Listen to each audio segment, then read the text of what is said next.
Hello students, so let's begin with our second chapter of business studies, and that is principles of management. Now, what are principles? Principles mainly क्या होते हैं? Principles means that general guidelines जिनके according एक manager जो होता है वो work करता है.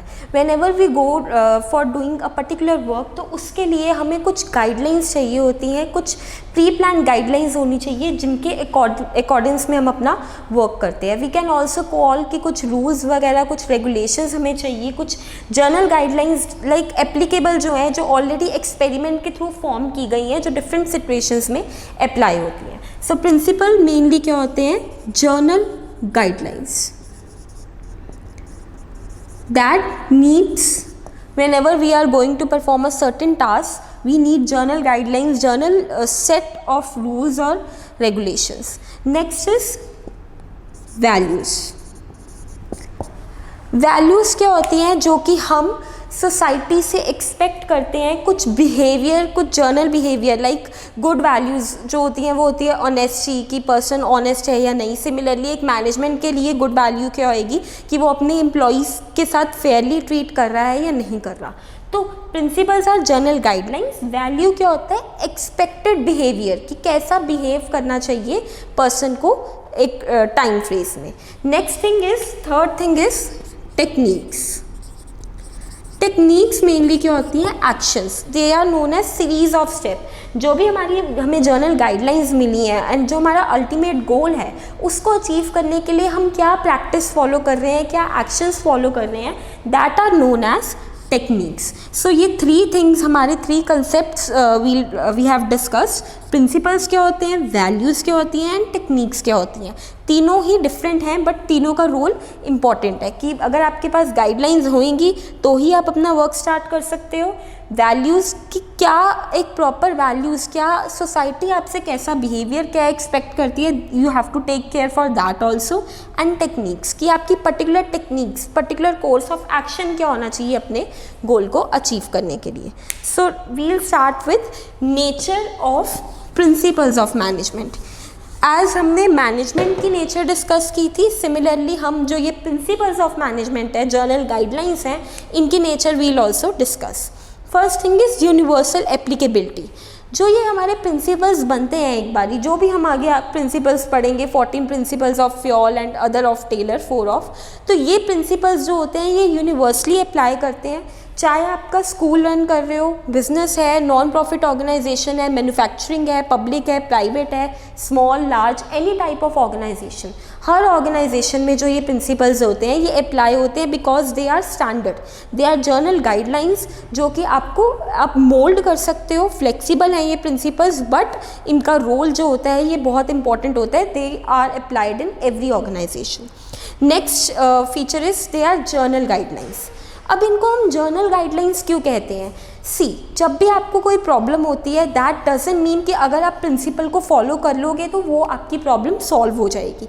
एवरी प्रॉब्लम हैज़ अ एक डिफरेंट वे में प्रॉब्लम जो होती है वो इनकर होती है. लाइक सपोज कि डिपेंड करता है मैनेजर पे कि वो प्रिंसिपल को कैसे अप्लाई कर रहा है. ऐसा नहीं है कि ये प्रिंसिपल एक सल्यूशन है जिसको आप अप्लाई करोगे आपकी प्रॉब्लम सॉल्व हो जाएगी. ये सिर्फ आपको गाइडेंस देता है कि इस सिचुएशन में आप क्या कर सकते हो, बट अल्टीमेट डिसीजन किसका होता है? मैनेजर का, कि उसको प्रिंसिपल को किस वे में अप्लाई करना है. So they are just general guidelines, they are not a solution कि जिसको आप सीधा डालोगे एंड आपकी प्रॉब्लम जो है वो सॉल्व हो जाएगी. So third feature is formed by practice and experimentation. जो भी ये प्रिंसिपल्स होते हैं ये प्रॉपर एक्सपेरिमेंटेशन के बाद ही बनते हैं. जिन्होंने भी, जो भी हमारे like father of general management Henry Fayol, जो भी प्रिंसिपल्स इन्होंने दिए हैं, ऐसा नहीं है कि दे हैवंट ट्राइड एनीवेयर. पहले इन प्रिंसिपल्स को टेस्ट किया गया, ट्राई किया गया, एक्सपेरिमेंट किया गया एंड कंटिन्यूस प्रैक्टिस के बाद डिफरेंट सिचुएशंस में अप्लाई किया गया, रिजल्ट्स देखे गए, उसके बाद ये प्रॉपर प्रिंसिपल्स फॉर्मुलेट हुए हैं after continuous experimentation. Next is flexible. As I have discussed earlier also, जो ये प्रिंसिपल्स है ये फ्लेक्सिबल हैं, आप इनको मोल्ड कर सकते हो. मैनेजर के पास ऑप्शन है, लाइक अगर कोई प्रिंसिपल बना हुआ है, प्रिंसिपल ऑफ डिसिप्लिन, कि एक particular rules and regulations follow होने हैं ऑर्गेनाइजेशन में, but due to some reason कोई एम्प्लॉई लेट आ रहा है ऑर्गेनाइजेशन में, कोई बहुत ही ऐसी इमरजेंसी थी जिसको वो अवॉइड नहीं कर सकता था, तो रूल्स प्रिंसिपल्स क्या कहते हैं कि उस पर्सन को पनिशमेंट मिलनी चाहिए, उसने रूल ब्रेक किया ऑर्गेनाइजेशन का। बट मैनेजर इस प्रिंसिपल को यहाँ पे मोल्ड कर सकता है, क्योंकि कुछ ऐसी इमरजेंसीज होती हैं जिनको अवॉइड नहीं कर पाया एम्प्लॉय, तो मैनेजर यहाँ पे इन रूल्स को मोल्ड कर सकता है एंड उसको अलाउ कर सकता है, बट नेक्स्ट टाइम के लिए he will give a warning कि he should take care. So they are flexible, they can be mould as per the situation. Next thing is mainly behaviour. जो principles होते हैं ये बिहेवियरल होते हैं in nature, क्योंकि प्रिंसिपल्स का main work क्या होता है, जो भी ह्यूमन बींग्स हैं उनके बिहेवियर को इन्फ्लुएंस करना, उनको एक प्रॉपर गाइडलाइंस देना, ताकि एक वो सेट बिहेवियर उनका और एक प्रॉपर मैनर में वो बिहेव करें एंड वर्क करें। सो ये बिहेवियर इसलिए होते हैं because they are related to human beings. तो ह्यूमन एस्पेक्ट जहाँ पे आएगा वहाँ पे उनके बिहेवियर का डेफिनेटली एक इम्पॉर्टेंट रोल जो होता है वो आता है। Next feature is cause and effect relationship. Cause and effect relationship का मेन मीनिंग क्या है कि जो ये प्रिंसिपल्स हैं इनको अप्लाई जब किया गया है तो ये देखा गया है कि कॉज, सबसे पहले कि प्रॉब्लम का क्या कॉज है, कहाँ पे इनको अप्लाई करना है एंड क्या इनका इफेक्ट होएगा। सपोज अगर एक ऑर्गेनाइजेशन में बहुत ज़्यादा फाइट्स हो रही हैं, कोऑर्डिनेशन नहीं है, बहुत कन्फ्यूज़न चल रही है वहाँ पे, एंड वहाँ पे आप अपना प्रिंसिपल अप्लाई करते हो, वहाँ पे उस ऑर्गेनाइजेशन में डुप्लीकेशन हो रही है वर्क की। If you apply your principle unity of command, जो कि हम आगे डिस्कस करेंगे, यूनिटी ऑफ कमांड मीन्स कि हर एक सबऑर्डिनेट का एक बॉस होना चाहिए, उसको एक बॉस से ऑर्डर मिलने चाहिए।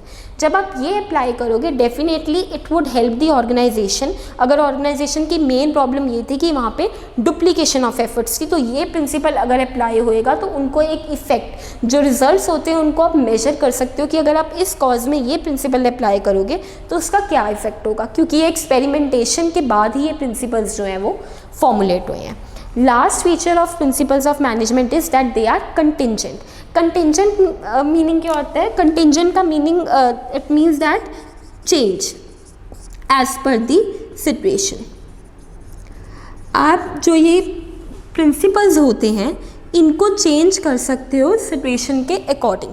दैट मीन्स कि like as I have discussed earlier also कि वो एम्प्लॉय किसी इमरजेंसी के कारण अगर लेट आया है तो मैनेजर फर्स्ट टाइम उसको फॉरगिव कर सकता है, जो हमारा प्रिंसिपल है वो थोड़ा मोल्ड हो सकता है। ऐसे ही सिचुएशन के अकॉर्डिंग जो ये प्रिंसिपल्स होते हैं ये भी चेंज होते हैं, ये रिजिड नहीं होते हैं, कंटिंजेंट होते हैं कि जैसे जैसे आपकी कंडीशंस डायनामिक बन रही है वैसे वैसे प्रिंसिपल्स को आप उसी वे में मोल्ड कर सकते हो, चेंज कर सकते हो as per the situation.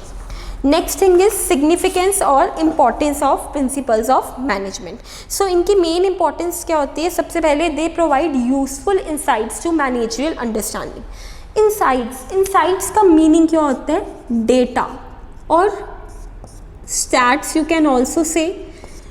Managers को यूज़फुल इंसाइट्स मिलते हैं कि अगर आप अपने एम्प्लॉयज़ को इस वे में डील कर रहे हो, अगर आप ये प्रिंसिपल अप्लाई करोगे तो उसका क्या रिज़ल्ट मिलेगा, अंडरस्टैंड करने में आपको इजी हो जाता है। लाइक वी डोंट नो, हमें ये चीज़ नहीं पता होगी कि एक सबऑर्डिनेट का एक ही सुपीरियर होगा तो जो भी कन्फ्यूज़न वगैरह हो रही है वो नहीं होएगी। ये चीज़ how we can know this thing, जब हम प्रिंसिपल्स पढ़ते हैं तभी हमें ये चीज़ क्लियर होती है, तभी हमें वो स्टैट्स, वो डेटा, वो इंसाइट्स मिलते हैं जिससे मैनेजर की अंडरस्टैंडिंग इंप्रूव होती है एंड वो डिसीजंस उसके लिए फॉर्मुलेट करने, डिसीजंस लेने बहुत ही ज़्यादा ईजी हो जाते हैं अगर वो इन गाइडलाइंस को फॉलो करता है, प्रिंसिपल्स को फॉलो करता है। Next is these principles help in scientific decision making. Scientific decision making क्या होती है? देखो, when you have a proper logic, proper experimentation के बाद ये प्रिंसिपल्स बनते हैं, तो जो भी आप डिसीजंस लेते हो वो आपके साइंटिफिक वे में होते हैं, लॉजिक के बेस पे होते हैं। देयर विल बी नो बायस। ऐसा नहीं है कि अगर कोई employee, suppose one employee is not performing good and one is performing very good, so as per अगर हम देखें इंसेंटिव, अगर उसका इंसेंटिव ज़्यादा अच्छा होएगा जो ज़्यादा प्रोड्यूस कर रहा है, तो ये सब कुछ, ये थियरी हमने कहाँ से फॉर्मुलेट की है? जो भी ये प्रिंसिपल्स की है। सो यहाँ पे अगर आपसे दूसरा एम्प्लॉय क्वेश्चन करता है कि why my salary is less, मेरी सैलरी लेस क्यों है, तो आप उसको प्रॉपर दिखा सकते हो कि these are the guidelines, these are the principles, जो सेट आपको पहले ही दिया गया था। तो जो बेटर परफॉर्म करेगा डेफिनेटली ही और she will be rewarded for their work, तो उनको बेटर पे मिलेगी। सो साइंटिफिक डिसीजन मेकिंग होती है, कोई भी प्रेजुडाइज, कोई भी bias, it will be free from such things. And next thing is the principles help in optimum utilization of resources. Optimum utilization of resources का मीनिंग यही होता है कि इफेक्टिवली एंड एफिशिएंटली यूज़ करने में हेल्प करते हैं। हमारे जो टास्क होते हैं वो राइट टाइम पे होते हैं and that too with a minimum cost mark, क्योंकि हमने प्रिंसिपल्स को अप्लाई किया है, जर्नल गाइडलाइंस को अप्लाई किया है, तो हमें पहले से ही कॉस्ट पता था, इफेक्ट पता था, यहाँ अप्लाई करेंगे तो ये रिजल्ट होएगा। सो दैट इज़ वाई हमारे जो टास्क हैं वो अचीव हो रहे हैं timely and with a good quality and with minimum cost. So optimum utilization हो रही है, फुल मैनर में हमारे रिसोर्सेज का बेस्ट यूज़ हो रहा है, जैसे भी हम उनको यूज़ कर सकते हैं। Next thing is it helps in effective administration.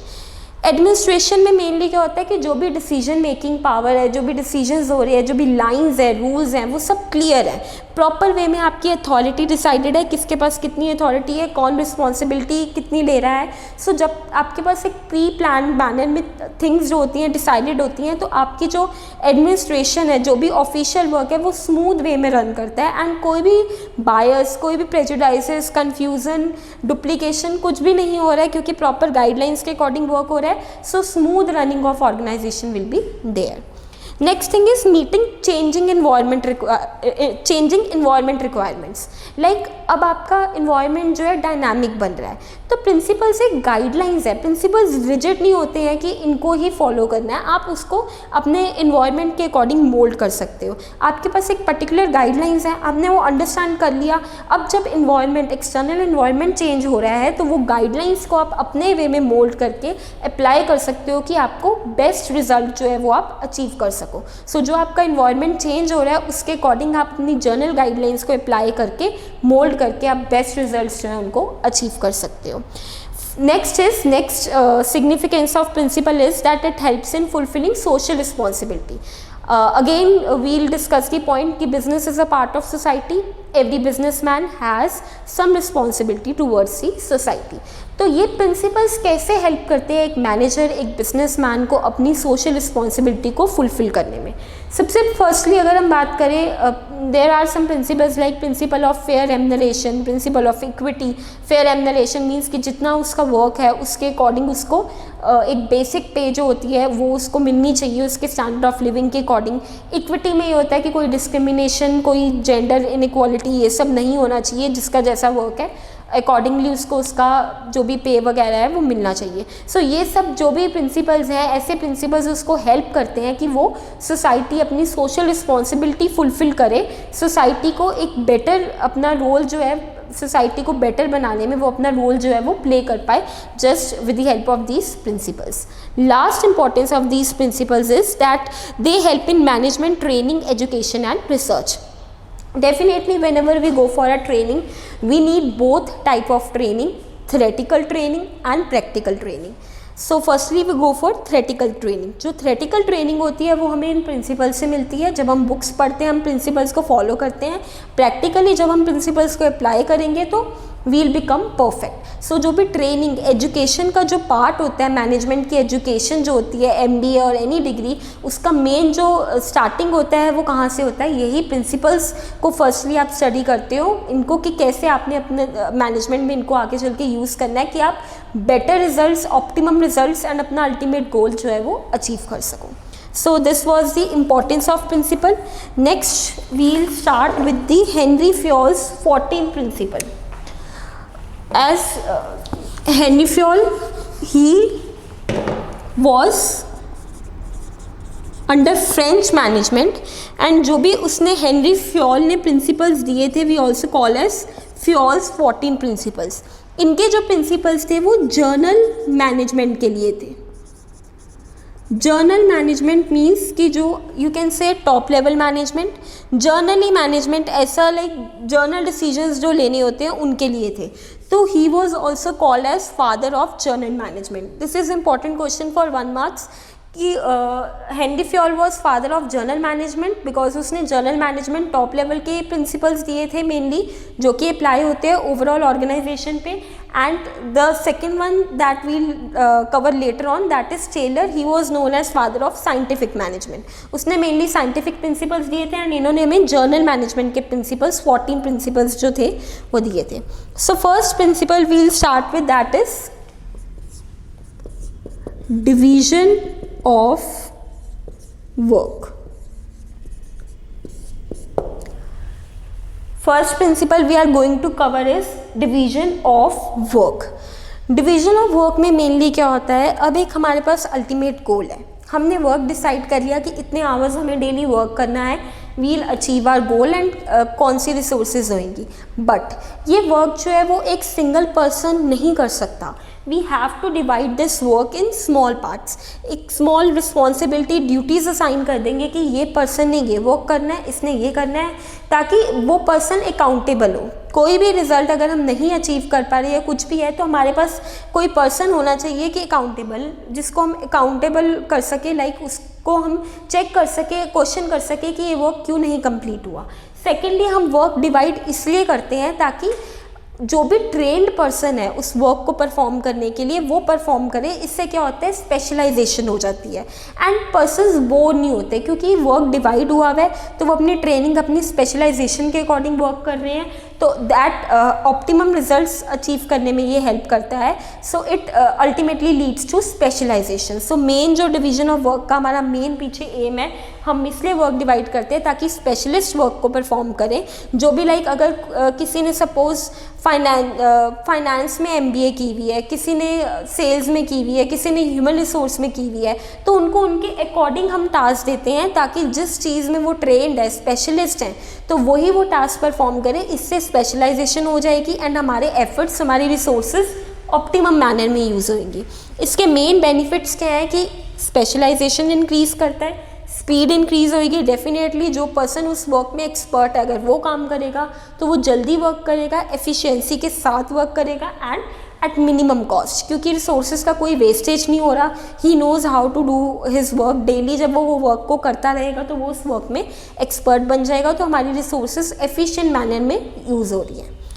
Next principle is authority and responsibility. Second principle is authority and responsibility.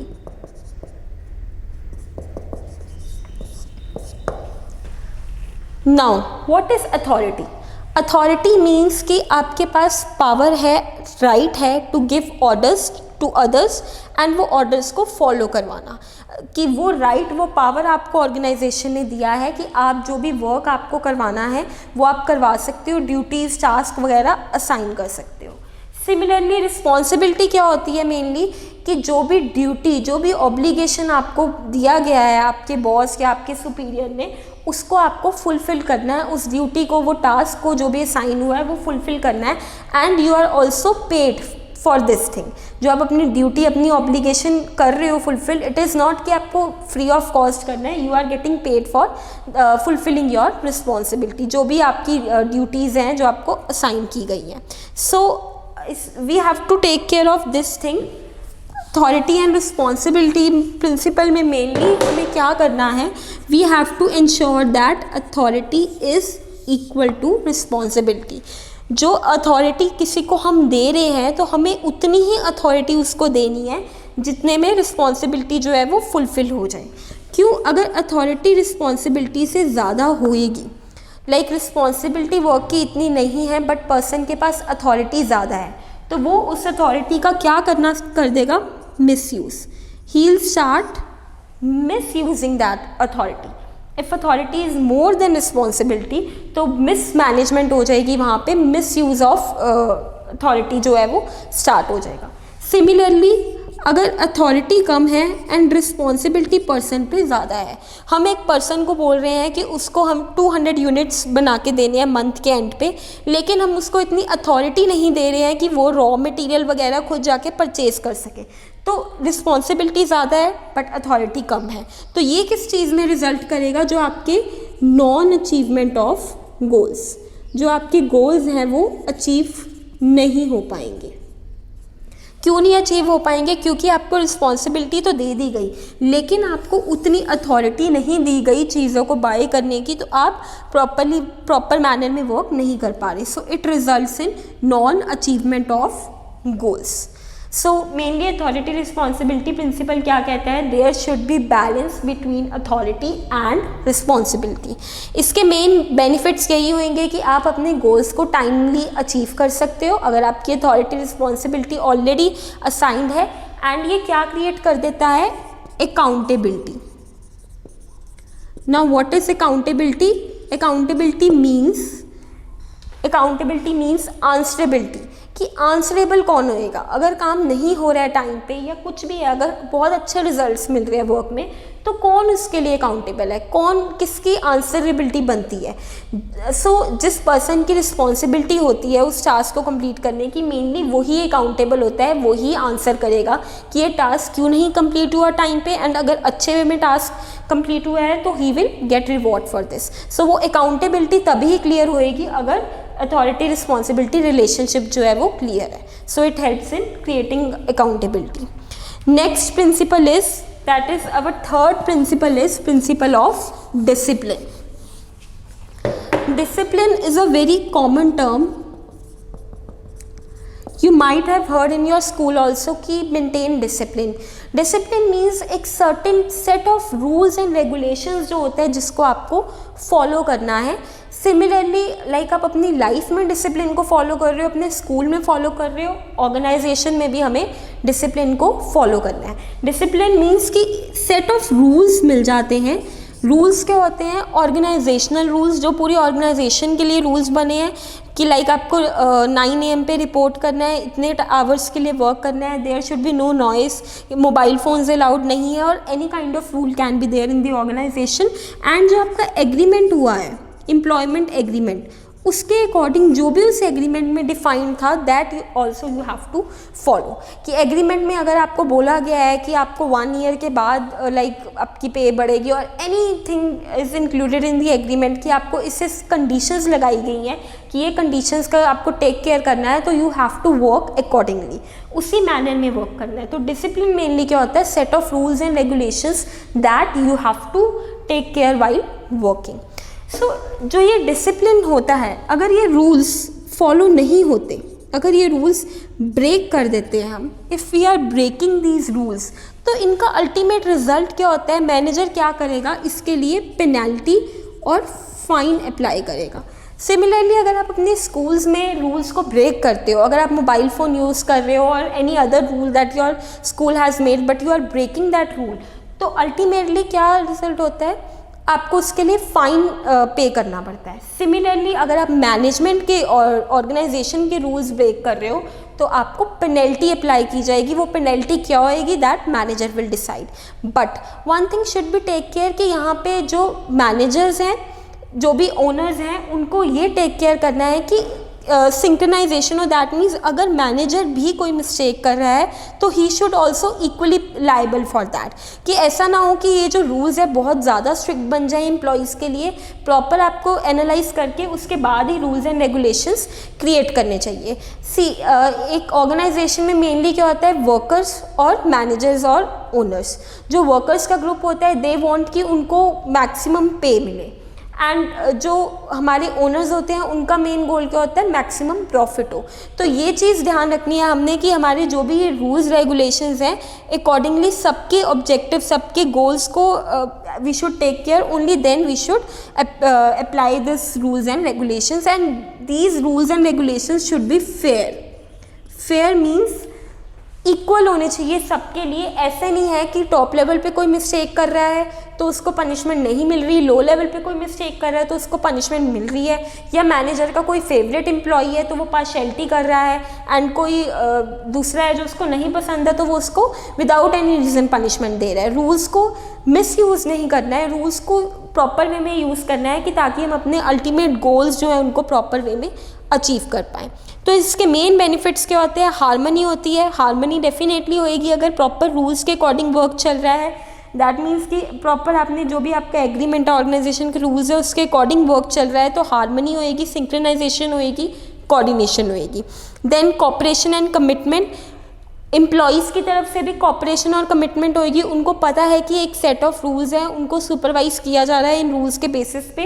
They have not to break these rules. अगर 9 AM का टाइम डिसाइडेड है तो इतने बजे ही आना है, तो वो भी कॉपरेट करेंगे एंड प्रॉपर कमिटमेंट देंगे मैनेजमेंट को, अगर मैनेजमेंट फेयरली इन रूल्स को अप्लाई कर रहा है. And third thing is that this will help in achieving your goals. अगर प्रॉपर रूल्स होंगे आपकी लाइफ में, you have proper measures, so definitely you will achieve your ultimate goals. So next, fourth principle is unity of command.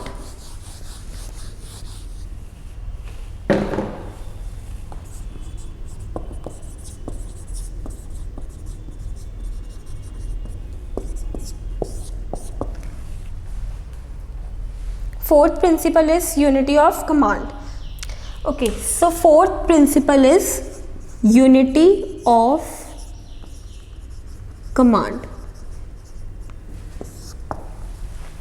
Unity of command, this means, command means कि जो भी orders देने की authority है, जो भी आप ऑर्डर्स दे रहे हो वो यूनिटी होनी चाहिए वहाँ पे. सो मेनली इसका मेन मीनिंग क्या है? For every subordinate there should be one superior. एक सबऑर्डिनेट का एक ही बॉस होना चाहिए. Every subordinate should be accountable to one boss, to one superior. That means कि जो उसको कमांड मिल रही है, जो उसको ऑर्डर्स मिल रहे हैं, वो एक ही बॉस से मिलने चाहिए. क्योंकि ये प्रिंसिपल मेनली हम क्यों अप्लाई करते हैं? क्योंकि अगर एक सबऑर्डिनेट को दो सुपीरियर से ऑर्डर्स मिल रहे हैं, suppose superior A and superior B, there is one superior A and one superior B, and एक यहाँ पे सबऑर्डिनेट है एक्स. अब उस सबऑर्डिनेट को ये सुपीरियर भी ऑर्डर्स दे रहा है एंड सुपीरियर ए भी ऑर्डर्स दे रहा है, सुपीरियर बी भी ऑर्डर्स दे रहा है. तो इससे वो सबऑर्डिनेट जो है वो कंफ्यूज हो जाएगा कि किसके ऑर्डर्स को फॉलो करे, बी के या ए के. एक तो ये रीज़न होएगा कि it will lead to confusion and duplication of efforts. Maybe B भी उसको वही चीज़ बोल रहा है, ए भी वही चीज़ बोल रहा है, तो डुप्लीकेशन हो जाएगी यहाँ पे. सेकेंडली, जो सबऑर्डिनेट है उसको एक एडवांटेज मिल जाएगा ये बोलने का कि I was doing the task of B, तो मैंने आपका टास्क नहीं किया. वो ए को ऐसे बोल देगा एंड बी को जाके बोलेगा कि I was doing the task of a, superior uh, so तभी मैं आपका टास्क नहीं कर पाया. So he will take the advantage of this thing. दोनों को बोलेगा कि मैं दूसरे का टास्क कर रहा था but ultimately he is not doing anything. So that is Y एक सबऑर्डिनेट का एक ही सुपीरियर होएगा जिसको वो आंसरेबल होएगा एंड उसी का टास्क करेगा एंड उसी के जो भी कमांड वगैरह है उसको फॉलो करेगा. तो डुप्लीकेशन भी नहीं होएगी, कन्फ्यूज़न भी नहीं होएगी, सबऑर्डिनेट जो है वो बर्डन भी नहीं फील करेगा एंड वो मिसएडवांटेज जो भी नहीं कर सकता कि एडवांटेज का रॉन्ग वे में यूज़ करे. दोनों को लाइक ये बोले कि मैं उसका वर्क कर रहा था बट एक्चुअली में अल्टीमेटली वो प्रॉपरली वर्क नहीं कर रहा था. तो यूनिटी ऑफ कमांड का मेन जो क्रक्स है वो यही है कि every subordinate should have one superior, every subordinate should have one boss, there should not be two bosses for one superior. This unity of command says. इसके main advantages क्या होती हैं कि it helps in reducing any duplication, any confusion, any misunderstanding, वो जो होती है वो रिड्यूस करने में हेल्प करता है. I have explained this through this example. Next, कोई भी ईगो क्लैशेस नहीं होते हैं. Ego clashes in the sense कि अगर सबऑर्डिनेट एक्स ने बी को बोला, सुपीरियर बी को बोला दैट मैं ए का काम कर रहा था इसलिए मैं आपका वर्क नहीं कर पाया, सो वहाँ पे बी में ईगो आ जाएगी कि मेरे वर्क को सेकेंड प्रायोरिटी पे क्यों रखा आपने. सो ऐसे के ईगो क्लैशेस नहीं होंगे क्योंकि सबऑर्डिनेट एक ही सुपीरियर के अंडर वर्क कर रहा है तो वो उसी को आंसर करेगा कि मैंने वर्क किया या नहीं किया. सो प्रॉपर हार्मनी रहेगी ऑर्गेनाइजेशन में, कन्फ्यूज़न नहीं होएगी एंड अपने अपने गोल्स को हम अल्टीमेटली प्रॉपर मैनर में अचीव कर पाएंगे with the proper coordination and harmony. Next principle is unity of direction.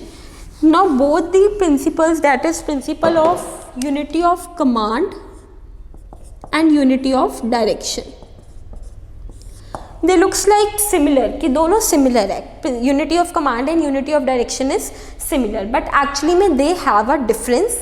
Unity of command says that there should be one boss for one subordinate, but unity of direction says that for one plan there should be one head.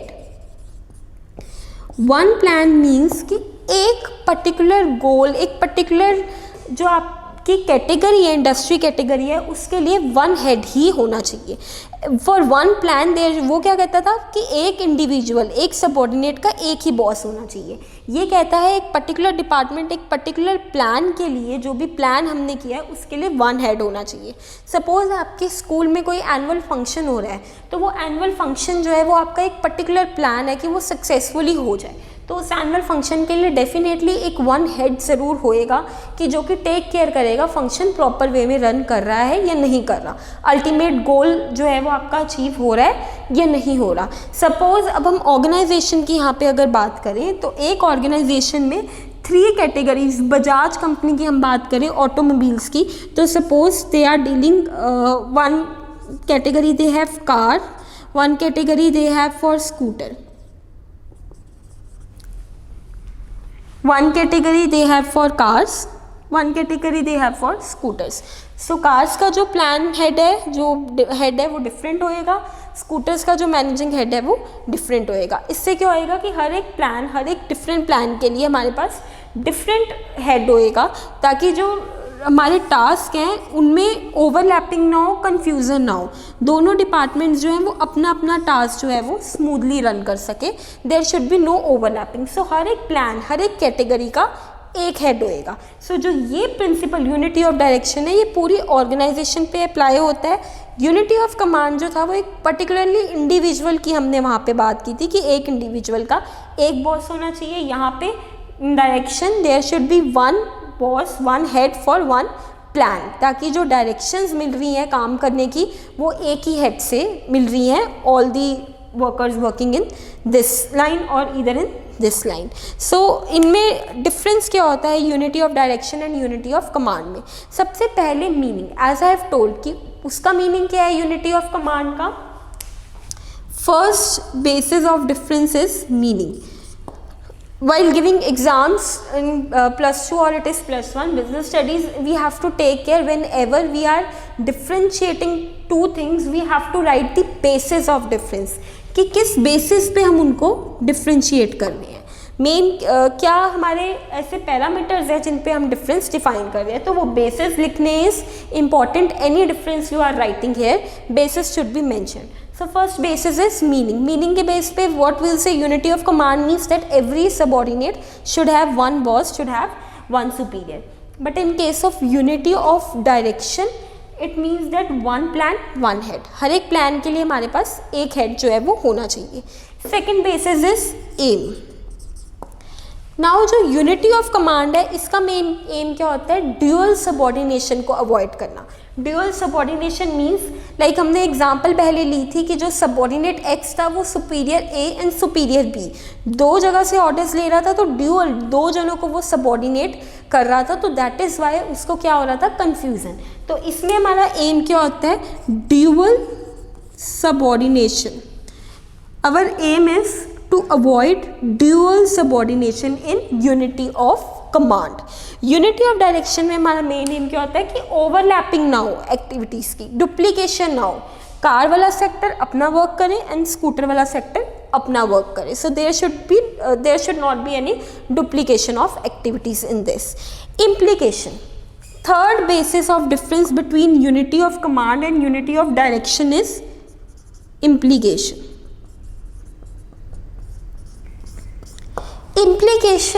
Implication means कि ये किस पे imply हो रहा है, ultimately इसका affect किस पे हो रहा है। अगर हम यूनिटी ऑफ कमांड की बात करें तो वो इम्प्लाई करता है इंडिविजुअल पे, उसका अल्टीमेट इफेक्ट एक इंडिविजुअल पे हो रहा है।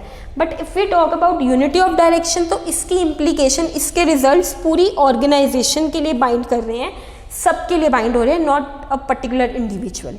So this was the difference between unity of direction and unity of command. Next principle is subordination of individual interest to general interest. This is our sixth principle. Till now we have covered 5 principles. Okay, so sixth principle is mainly subordination of individual interest to general interest.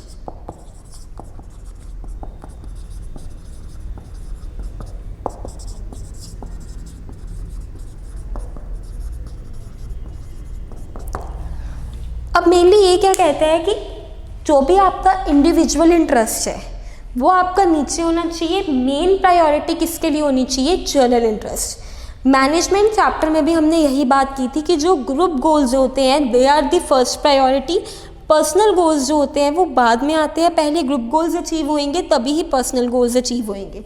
Similarly जो भी आपका individual interest है, जो भी personally आपके interest है, वो हमेशा सबऑर्डिनेट होने चाहिए जर्नल इंटरेस्ट के। अगर हम ऑर्गेनाइजेशन की बात करें, एक ऑर्गेनाइजेशन में मेनली दो ग्रुप्स होते हैं, वर्कर्स के एंड ओनर्स के, मैनेजर्स के। मैनेजर्स क्या चाहते हैं, मैक्सिमम प्रॉफिट। वर्कर्स क्या चाहते हैं, मैक्सिमम सैलरी। बट दो they want maximum salary, but उनका मेन गोल क्या होना चाहिए, जर्नल इंटरेस्ट जो है। दैट मीन्स अगर अल्टीमेटली प्रॉफिट होगा अच्छा तो ही उनको सैलरी अच्छी मिलेगी। उनको अपना जो इंटरेस्ट है उसको सबऑर्डिनेट रख के मेन प्रायोरिटी किसको देनी है, जर्नल इंटरेस्ट को। इसके लिए there is one example also for this. Suppose अगर कोई एम्प्लॉई को मैनेजर ने बोला है कि he has to purchase the raw material, and वो जब रॉ मटेरियल परचेज करने जा रहा है एम्प्लॉई, तो उसका कोई रिलेटिव है जिससे वो रॉ मटेरियल परचेज कर सकता है। वो रॉ मटेरियल उसको चीप रेट पे मिल रहा है। लाइक मैनेजर ने उसको बोला था कि ₹100 दिए थे एंड उन 100 रुपीज़ में उसको वो रॉ मटेरियल परचेज़ करना था। बट जब वो अपने किसी रिलेटिव को फाइंड करता है और वही सेम उसको ₹50 में मिल रहा है रॉ मटेरियल, दैट मीन्स उसको चीप मिल रहा है, चीप पे में मिल रहा है। बट वो जो रॉ मटेरियल था उसकी क्वालिटी अच्छी नहीं थी, it was not of good quality. तो अब यहाँ पे उस एम्प्लॉय सबऑर्डिनेट ने अपना इंडिविजुअल इंटरेस्ट देखा कि अगर वो ये अपने रिलेटिव से बाय करता है 50 रुपीज़ में, तो 50 रुपीज़ एक तो सेव हो रहे हैं जिनको वो अपने पास रख सकता है, एंड सेकेंडली क्या होएगा, इसका मेन जो रिजल्ट पड़ेगा कि raw material was not of good quality. तो यहाँ पे उसने जर्नल इंटरेस्ट नहीं सोचा, इंडिविजुअल इंटरेस्ट सोचा, जो कि डैमेज करेगा, ऑर्गेनाइजेशन के लिए हार्मफुल होएगा। तो इस केस में उसको क्या करना चाहिए था, उसको अपने रिलेटिव से नहीं बाय करना चाहिए था, दो वो चीप था लेकिन it was of poor quality. हमेशा जर्नल इंटरेस्ट को ऊपर रखना है इंडिविजुअल पर्सनल इंटरेस्ट से। ये मेनली क्या हेल्प करता है ये प्रिंसिपल, कमिटमेंट ऑफ वर्कर जो होता है वो इम्प्रूव होता है। कमिटमेंट इन द सेंस कि अगर उसको ये चीज़ पता है कि जर्नल इंटरेस्ट को फर्स्ट प्रायोरिटी देनी है तो वो अपने वर्क के लिए कमिटमेंट जो है वो देगा, एंड सेकेंडली जो गोल्स हैं वो अल्टीमेटली अचीव करेंगे हम in a good way, in a good manner, कि जर्नल इंटरेस्ट को हमेशा प्रायोरिटी पे रखेगा। 7th principle is remuneration of employees.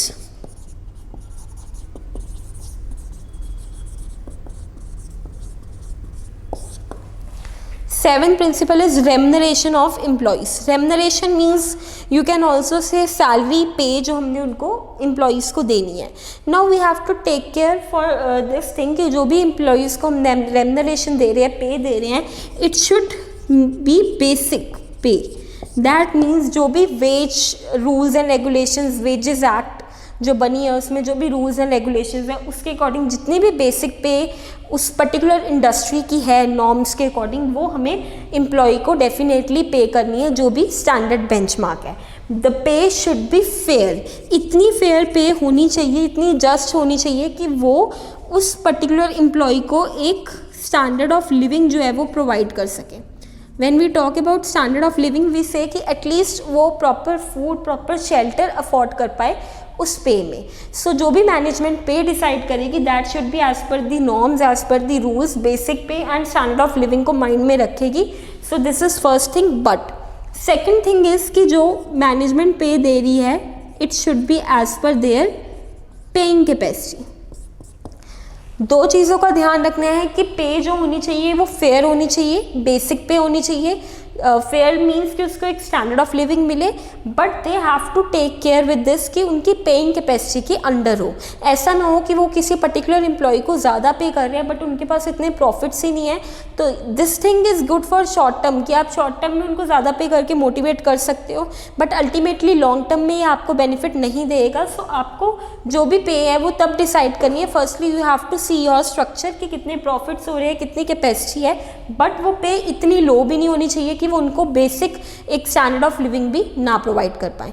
तो principle of remuneration mainly says कि pay them fairly but after also taking care of your paying capacity. So इसके main benefits क्या होते हैं कि स्मूथ वर्किंग ऑफ ऑर्गेनाइजेशन में हेल्प करता है।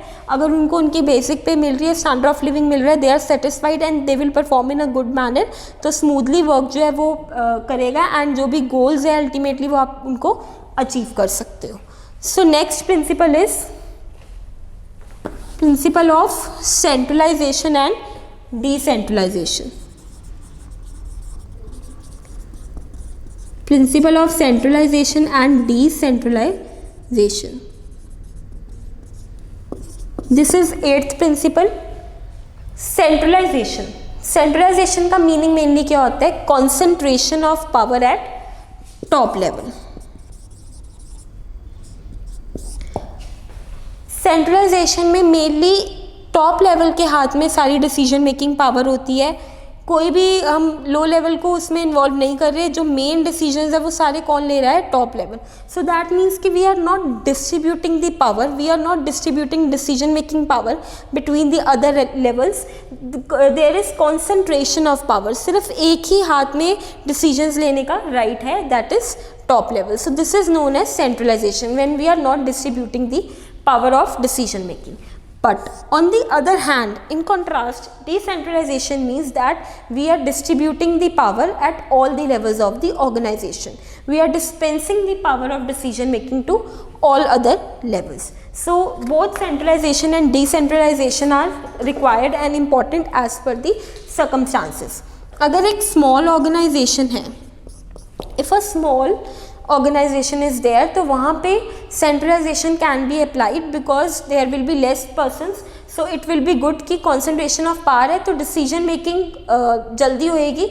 बट अगर कोई ऑर्गेनाइजेशन लार्ज है एंड डिसीजन मेकिंग पावर सिर्फ टॉप लेवल के पास है, जो मिडल और लो लेवल है उनको हम नहीं इन्वॉल्व कर रहे डिसीजन मेकिंग में, तो इससे क्या होएगा? टाइम वेस्ट होएगा, डिसीजंस बहुत देर बाद जाके इम्प्लीमेंट होएंगे।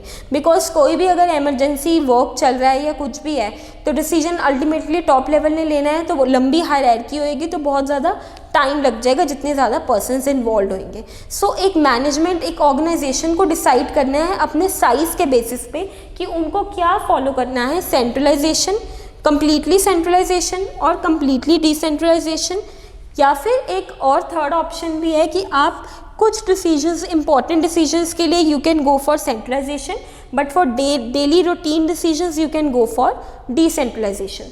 लाइक अगर कोई इंपॉर्टेंट डिसीजन लेना है, कोई गोल ऑब्जेक्टिव बनाना है, पॉलिसी फ्रेमवर्क करना है, तो वो सेंट्रलाइज्ड हो सकते हैं, that will only rest in the hands of top level.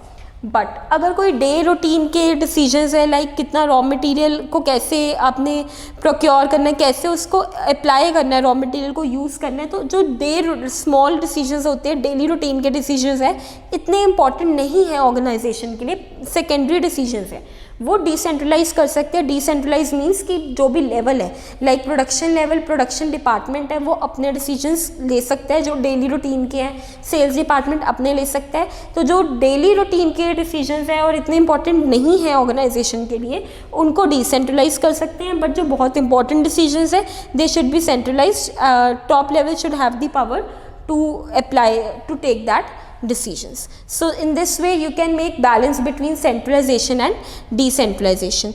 So what it helps, decentralization किस में हेल्प करता है कि अगर डिसेंट्रलाइजेशन आपकी हो रही है तो क्विक डिसीजन मेकिंग होएगी, बिकॉज जिस लेवल ने, जिस डिपार्टमेंट ने काम करना है वो अपने डेली रूटीन के डिसीजंस अगर ले सकते हैं तो वर्क जल्दी आपका इम्प्लीमेंट होएगा। There will be no disturbance और no stoppage between the work, wait नहीं करना पड़ेगा डिसीजंस के लिए। And also it reduces the workload, क्योंकि it is not possible for the top level to take each and every decision. Important primary and secondary दोनों तरह के decisions top level नहीं ले सकता है। So that is why they have to distribute this power कि जो daily routine के डिसीजंस हैं वो अपने अपने डिपार्टमेंट्स जो हैं वो खुद ले, ताकि they can focus on more important works. तो इससे वर्कलोड जो है वो रिड्यूस हो जाएगा एंड एफिशिएंसी जो है वो जनरेट हो जाएगी। We will also cover the difference between centralization and decentralization. So As I have told earlier also, for any difference you are going to write, you have to firstly write basis of that difference, कि किन basis, किन parameters पे आप उनको differentiate कर रहे हो. First basis is meaning. Centralize and decentralization का मीनिंग हमने डिस्कस कर लिया. Centralization means concentration of power at top level और particular level, and decentralization means distribution of power, decision making power at all the other levels. Then next is concentration of authority. Next basis is concentration of authority. In centralization there is concentration of authority at top level, but in decentralization decision making is shared between all the levels. So there is no concentration of authority is less in decentralization as compared to centralization, because there the only decision making power rests in the hands of top level. Next is freedom of action. अगर एक organisation पूरी तरह से centralisation follow कर रही है तो वहाँ पे मैनेजर्स जो होंगे उनके पास फ्रीडम ऑफ एक्शन जो है वो कम होएगी, क्योंकि उनके पास डिसीजन मेकिंग पावर नहीं है, इसलिए फ्रीडम नहीं है एक्शंस लेने की. बट अगर एक ऑर्गेनाइजेशन में डिसेंट्रलाइजेशन फॉलो हो रही है तो managers have more freedom of action. वो खुद से डिसीजन लेके वर्क अपने अकॉर्डिंगली कर सकते हैं as per the authority, within the scope of authority given to them. And last one is fourth basis is suitability. Centralization is mainly suitable for small organizations and decentralization is mainly suitable for large organizations. So we have done difference on the four bases for centralization and decentralization. Next principle is this is our ninth principle, scalar chain. This is our ninth principle, that is scalar chain. Scalar chain में अब mainly क्या होता है कि there is particular sequence in an organization. Sequence means hierarchy है, एक particular flow of communication है, channels decide किए गए हैं कि किस वे में जो है वो कम्युनिकेशन जो है वो होनी है. अथॉरिटी एंड कम्युनिकेशन के लाइंस डिसाइड की गई है, एक सीक्वेंस, एक सीरीज जो है वो डिसाइडेड है. Suppose in this way it can be made. A is at top level, he is the manager, then B, C, D. This is the diagram for scalar chain. So जब भी communication होनी है, जब top to bottom होएगी, A will communicate to B, B will communicate to C, C will communicate to D. And अगर low level से top level D को ए से कोई बात करनी है तो वो डायरेक्टली ए से बात नहीं कर सकता है. स्केलर चेन फॉलो हो रही है, सीक्वेंस फॉलो हो रहा है. He will communicate to his superior, that is C, C will communicate to B and B will go to A. So जब भी जो भी कम्युनिकेशन है, जो भी अथॉरिटी है, दैट मीन्स कि जो सबॉर्डिनेट है वो अपने इमीडिएट सुपीरियर को अपनी पॉइंट बताएगा and he will pass it to other top level. But in this case अगर scalar chain, sometimes in case of emergency it is not possible to follow this scalar chain. so वहाँ पे role आता है, वहाँ के लिए फ्यॉल ने एक टूल दिया है that is known as गैंगप्लैंक. गैंगप्लैंक का मेन मीनिंग क्या होता है कि जो भी दो एम्प्लॉयज़ है जो सेम लेवल पे वर्क कर रहे हैं, they can communicate with each other. D जो है उसके जी जो है वो उसके सेम लेवल पे वर्क कर रहा है, तो in case of emergency D जो है वो जी से डायरेक्टली बात कर सकता है. लाइक प्रोडक्शन हेड का जो वर्कर है वो डायरेक्टली सेल्स हेड के, प्रोडक्शन हेड का मैनेजर डायरेक्टली सेल्स हेड के मैनेजर से बात कर सकता है इन केस ऑफ एमरजेंसी. और वो एमरजेंसी ऐसी है कि वो वेट नहीं कर सकता कि कम्युनिकेशन स्लो हो, तो in case of emergency he has given one tool that is known as gangplank. Gangplank mainly क्या करता है कि जिससे two subordinates working at same level can communicate with each other in case of emergency. So this was the principle of scalar chain and it helps in quick communication quick कैसे होती है, because आपके पास proper lines assigned है, आपने किस वे में harmony के साथ कम्युनिकेट करना है। And in case of emergency you can also go for gang plank, कि जहाँ पे आप नहीं वेट कर सकते हो कम्युनिकेशन प्रॉपर स्टेप्स में होने का, you can choose gang plank. And there is smooth flow of authority and responsibility. Authority and responsibility clear है कि किसने किसको रिपोर्ट करना है, किसके थ्रू कम्युनिकेट करना है, तो ऑर्गेनाइजेशन में कोई भी कन्फ्यूजन नहीं होएगी एंड प्रॉपरली हम अपने गोल्स को अचीव कर सकते हैं। Our next 10th principle is principle of order.